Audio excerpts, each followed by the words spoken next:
আসসালামু আলাইকুম ভাবি। ওয়ালাইকুম আসসালাম। কেমন চলতেছে সবকিছু?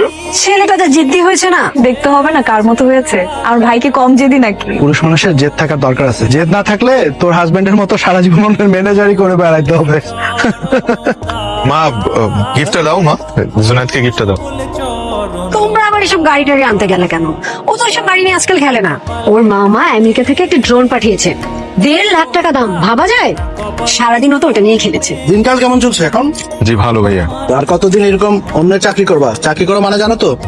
চাকরি করা মানে হচ্ছে চাকরের মতো কাজ করা। আমি বুঝি না তোমরা এখনকার ছেলেপেলেরা কেন যে মানে শুধু চাকরির পেছনেই ছোট।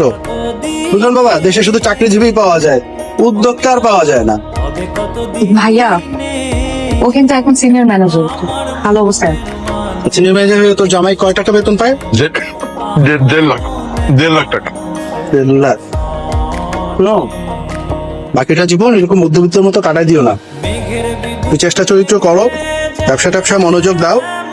জীবনে যদি উন্নতি করতে হয়, আগাইতে হয়, ব্যবসার মধ্যে দিয়ে আগাইতে হবে। ব্যবসা ছাড়া কিন্তু আগানো যাবে না। মা দেখো, কি আমার ট্যাপটা ভেঙে ফেলেছে, দেখো ওপেন হচ্ছে না। হাই হাই, এটা তুমি কি করছো পিউ? তুমি জানো এটার দাম কত?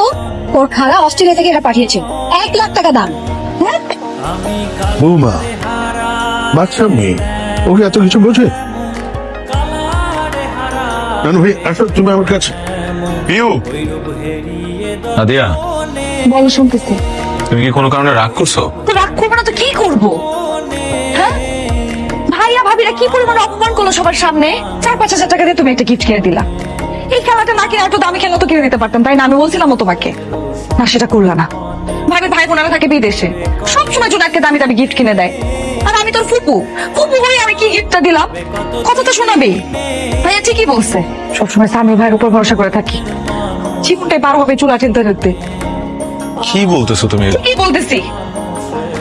শোনো, তুমি একটা কাজ করবা, তুমি বাবাকে বলবা যে তোমাদের গ্রামের একটা জমি আছে, সেই জমিটা বিক্রি করে তোমাকে যাতে কিছু টাকা দেয়, এটা দিয়ে একটা বিজনেস শুরু করো। কিছু একটা করো। কি বিজনেস করবা সেটা যদি তোমার বুদ্ধিতে না আসে, তুমি সামিউল ভাইকে জিজ্ঞেস করো, তার কাছ থেকে একটা বুদ্ধি নাও। ও সেই বুদ্ধি নিতেও তো তোমার আবার কষ্ট হয়ে যাবে, তুমি পারবা না বুদ্ধি নিতে।